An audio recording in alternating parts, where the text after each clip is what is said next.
ჩემი აზრით გარედან დამოკიდებულებას რაც გვესმის და რაც ვიცით, ეს ახლა ის რომ სამწუხაროდ საქართველოს ევროინტეგრაციის პროცესი არის გაჩერებული. ეს გაჩერებული არის და ამაზე პასუხისმგებლობა ეკისრება ხელისუფლებას, რომელმაც ბოლო პერიოდში, ბოლო 2 წლის მანძილზე მას მერე რაც განაცხადი გავაკეთეთ წევრობასთან დაკავშირებით, ისეთი ნაბიჯები გადადგა, რომელიც აბსოლუტურად წინააღმდეგობაში მოდიოდა ისეთი ქვეყნის ტიპთან, რომელსაც სურს გახდეს ევროკავშირის წევრი. შესაბამისად, მივედით იმ ეტაპზე, როდესაც ხა ჩვენ უნდა გადავწყვიტოთ, რას ვაპირებთ, ანუ საქართველოს მოქალაქეებს გვეძლევა შესაძლებლობა და ჩვენ უნდა მივიღოთ გადაწყვეტილება, გავაგრძელებთ ისე როგორც ვართ, ანუ გაჩერებული ევროინტეგრაციის პროცესში, თუ გადავწყვეტ, რომ ის პასუხისმგებლობა, რომელიც ეკისრება ხელისუფლებას, მან აიღოს და თქვათ შეიცვალოს ხელისუფლება და ამ გზით გავაგრძელოთ სვლა ევროკავშირისადმი. არც თუ შორწარსულში თქვენ იყავით ის ადამიანი, ვინც ჰელსინკის კომისიის შეკითხვებს პასუხობდით, სადაც მათ შორის განიხილებოდა საკმაოდ ესეთი ძლიერი სანქციებიც დემოკრატიული კურსის საბოტაჟისთვის ჩვენს ქვეყანაში. ამიტომ მხოლოდ ესე ვთქვათ სტატუს კვოს შენარჩუნება მოხდება, ესე ვთქვათ არჩევნების შემდგომ, თუ შესაძლებელი არის პირიქით დამძიმდეს ეს სიტუაცია და როგორ უკავშირდება ის გადაწყვეტილებები, რაც ჩვენ გვესმის პერიოდულად დასავლეთის მხრიდან 2024 წლის არჩევნებს და მის შედეგებს. მე ვფიქრობ ამ შემთხვევაში ყველა მოლოდინშია იმისა, თუ როგორ ჩაივლის ეს არჩევნები, როგორ ჩაივლის ხვალინდელი დღე და არა მარტო ხვალინდელი დღე, არამედ როგორ ჩაივლის შემდგომი დღეები და იმ შემთხვევაში თუ მოხდება ძალაუფლების გადაცემა, რა პროცესით და როგორ ჩაივლის ეს ყველაფერი. ამის მიხედვით იმოქმედებს ზოგადად ამერიკის შეერთებული შტატები და ევროკავშირი და ამის მიხედვით მიიღებს გადაწყვეტილებას იგივე სანქციებთან დაკავშირებით. ჩვენ დავინახეთ, რომ ამერიკის შეერთებული შტატებს ამ შემთხვევაში აბსოლუტურად მზად არის იმისთვის, რომ სანქციები ამოქმედოს. ერთი რაც ხაზგასმით უნდა ითქვას, რომ ეს სანქციები არის ინდივიდუალური. არავინ არ განიხილავს საერთოდ ქვეყნის, როგორც საქართველოს, ან საქართველოს მოქალაქეების სასანქციებას. ეს სანქციები ეხება იმ ხალხს, ვინც არის პასუხისმგებელი იმაზე, რომ საქართველოს გადაუხვია დემოკრატიის გზას. აქედან გამომდინარე, მე ვფიქრობ, პირველ რიგში მოლოდინი არის იმისა, რასაც გვესმის ჩვენ, რომ როგორ ჩაივლის ეს ყველაფერი. იმ შემთხვევაში თუ ეს ჩაივლის ძალადობის გზით და ასე შემდეგ და არც თუ ისე დადებითი სცენარით, რომელიც არავის არ გვინდა რომ ვიხილოთ, არ გამოვიწყავრო რეაქცია იყოს როგორც ვაშინგტონიდან, ასევე ბრიუსელიდან და ასევე წევრი ქვეყნებიდან ევროკავშირში. ვანო შეცვალა თუ არა რაიმე, ასე ვთქვათ, ბიძინა ივანიშვილის ბოლო ინტერვიუ, სადაც მისგან მოვისმინეთ, ესე ვთქვათ, ღიად, რომ ჩემი ფული ძალიან მნიშვნელოვანიაო, მან თქვა რომ კომპლექსი ავიკიდეო, ესე ვთქვათ, ამ ჩემ ფულსა და ქვეყნის ინტერესებს შორის ბალანსი როგორ დამეჭირაო, ხო? ასეთი რამ თქვა. რას ცulis ბიძინა ივანიშვილის ინტერვიუ, ვთქვათ, ქვეყნის შიგნით და ქვეყნის გარეთ ისე? ვერ გეტყვით სიმართლე გითხრათ, ამის მერე ჩვენ ყოველ შემთხვევაში რაიმე ცვლილება თუნდაც თქვათ ევროკავშირის მხრიდან, ამერიკის შეერთებული შტატების მხრიდან ამასთან დაკავშირებით არ მომისმენია, მე ყოველ შემთხვევაში პირადად არ მინახავს, რომ მათ რაიმე დამოკიდებულება აქვს შეცვლილი საქართველოს ამჟამინდელი ხელისუფლების მიმართ. ერთადერთი მოლოდინი, რაც მათ აქვთ, არის ის, რომ ამ არჩევნებმა უნდა ჩაიაროს ნორმალურ და მშვიდ გარემოში და კიდევ ერთხელ რაც ელანთ იმას გამიმეორებ, რომ იმ შემთხვევაში თუ გაიმარჯვებს სხვა პოლიტიკური ძალა, ხელისუფლება იყოს მზად რომ გადააბაროს ძალაუფლება. აი ბოლო პერიოდის ესე ვთქვათ გადაწყვეტილებები, რაც მოდის ხელისუფლებისგან, ხო, რაც მათ შორის ყოფილი სახალხო დამცველის კითხვაშიც, ესე ვთქვათ, ღია კითხვაშიც იყო, ხო, რომ აი ეს რომ არჩევნებამდე 2 დღით ადრე წყლის ჭაულის ახალი მანქანა ვიყიდეთო გვითხრეს, ხომ, ასევე ცესკოს ბლოკირებაზე პატიმრობის მუხლის შეფარდება დააწესეს ცესკოს თავმჯდომარეს დაცვა დაუნიშნეს და ასე შემდეგ. ხო, ამას მოყვება კოლ-ცენტრების აი ეს გამოძიება, ვთქვათ, და ეს პრობლემური ჭხრეკები, რომლებიც ემთხვევა, ესე ვთქვათ, იმ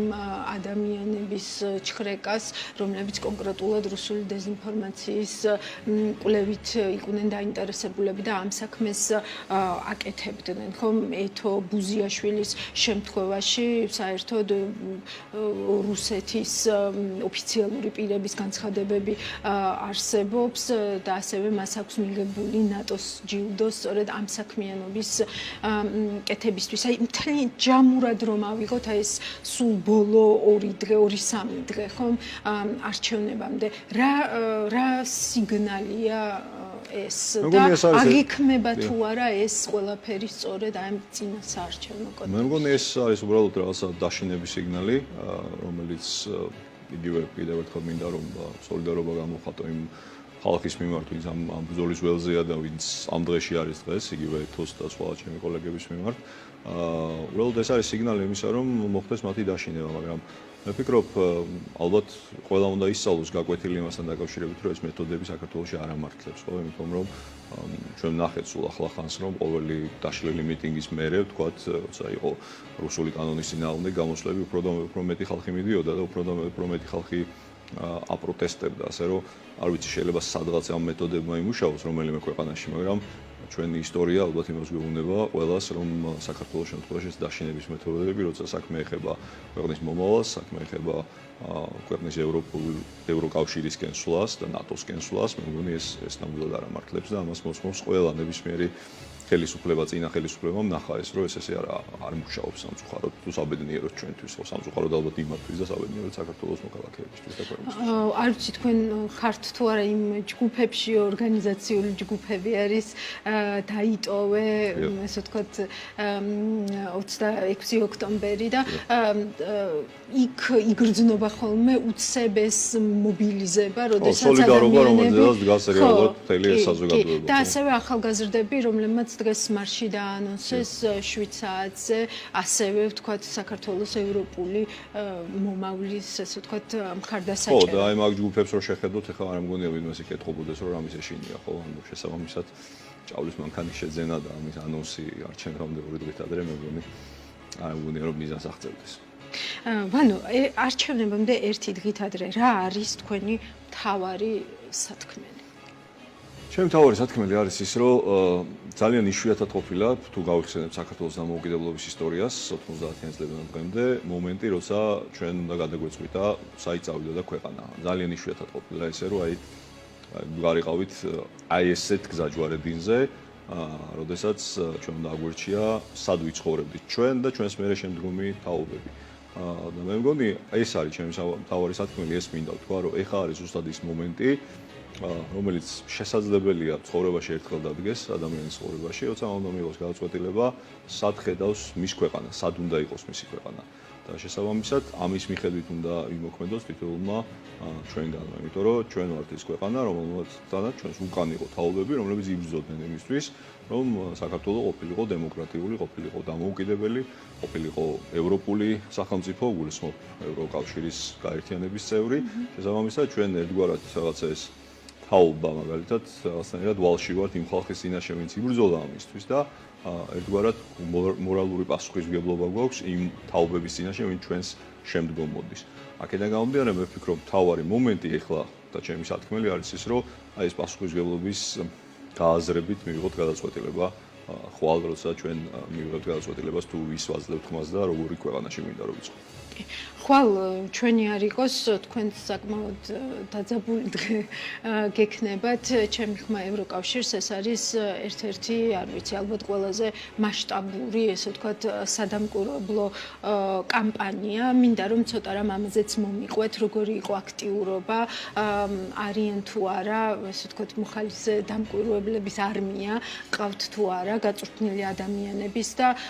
რას ელოდებით და ჩვენც რა მოლოდინი უნდა გქონდეს, ვთქვათ, როგორ ვიმუშავებთ, ესე ვთქვათ, თქვენთან ერთად ამ ალბათ ჩემი კოლეგები უფრო უკეთესად გეტყვიან ამაზე, იმიტომ რომ ისინი ყოველდღიურ და ყოველ წუთიერ რეჟიმში არიან ჩართული ამ ყველაფერში, მე ესე პირდაპირ უშუალოდ არა ვარ ჩართული. რაც შეეხება ჩემ დაკვირვებასაც რაც ხდება, ну, რეალურად ესეთი მასშტაბის მობილიზება მე სიმართლე გითხრათ არასოდეს არ მახსენდება არც ერთი არჩევნების წინ რიგები დგას ხალხის, რომელთაც აქვს სურვილი იმისა, რომ დამკვირვებლები იყვნენ რა ვიცი, რიგითი ჯარისკაცები, ჩვეულებრივი, რომლებიც დააკვირდებიან პროცესებს და ამ თვალსაზრისით შეიტანენ თავის წვრილს იმაში, რომ ქვეყანა დაუბრუნდეს უკან ევროკავშირისკენ და ნატოსკენ მიმავალ გზას. გულწრფელად გეტყვით, მე დიდი ხანია ამ ორგანიზაციაში მუშაობ და ესეთი მაღალი ინტენსივობა, ესეთი მაღალი ჩართულობა, ესეთი მაღალი მობილიზება ჩვეულებრივი ადამიანების, ეს მე არ ვამბობ მაინც და მაინც სამოქალაქო საზოგადოების ან ეგრეთ წოდებული NGO სექტორის წარმომადგენლები, ჩვეულებრივი მოქალაქეები მოდიან და გამოხატავენ სურვილს, ითხოვენ რომ ისინი ჩაერთონ ამ პროცესში როგორც დამკვირვებლებად, აი ეს ჩვენ გვესმის, რასაც ხედავთ ხო სოციალურ ქსელებში, ეს არის ფაქტიურად გადმოტანილი იქ იმ ფიზიკურ, ასე ვთქვათ, სივრცეში, ასე რომ ეს ერთგვარად სასიამოვნო სანახავია ეს ყველაფერი. კი, ნამდვილად ამაზე დაკვირვება მართლა სასიამოვნოა და ბოლოს ვთქვათ, რისთვის ხართ მზად სამოქალაქო სექტორი, ვთქვათ, აი ამ არჩევნების კონტექსტში, რამდენად ერთიანები ხართ, რამდენად ორგანიზებულები ხართ და რამდენად თანმიმდევრულები ხართ, იმიტომ რომ აჩვენა, ესე ვთქვათ, ამ პერიოდმა, რომ როდესაც ასე ხართ, მაშინ რაღაც გარკვეული შედეგები შესაძლოა რთულად, ძნელად, ყოველთვის არა, მაგრამ მაინც იდება. ჩვენ ბოლო 1 წელიწადნახევარს, 2 წელიწადს თუ შევხედავთ, ხო, სამოქალაქო საზოგადოება იყო ერთ-ერთი მნიშვნელოვანი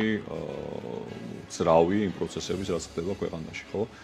შორს არ წავალ გახსოვთ ალბათ, რომ 2022 წელს საქართველოს ხელისუფლება და ეს შეგიძლიათ არქივი ამოიღოთ, არაპირებდა საერთოდ განაცხადის შეტანას ევროკავშირში გაწევრიანების შესახებ და ეს მოხდა მხოლოდ იმის გამო, რომ ძალიან ბევრი ადამიანი ქუჩაში გამოვიდა, ძალიან ბევრი ონლაინ პეტიცია შექმნა და ასე შემდეგ, ხო? ამ ყველაფრის უკან, რა თქმა უნდა, სამოქალაქო საზოგადოება იდგა. შესაბამისად, ეს კოორდინაცია, ეს ჩართულობა, ეს რაღაც ერთმანეთის პატივისცემაზე დგას ეს ურთიერთობები, რაც ჩვენ გვაქვს სამოქალაქო საზოგადოების შიგნით და შეიძლება რომ ვიღაცა უკმაყოფილო იყოს იმ შედეგებით, თქვათ, რაც გვაქვს აქამდე, მაგრამ ყოველ შემთხვევაში ჩვენ გვჯერა, რომ საქართველოს დაუბრუნდება ევროკავშირისკენ მიმავალ გზას და ის, რომ საქართველოს ბედისწერაა, რომ იყოს ევროპის ერთიანი ევროპის განუყოფელი ნაწილი.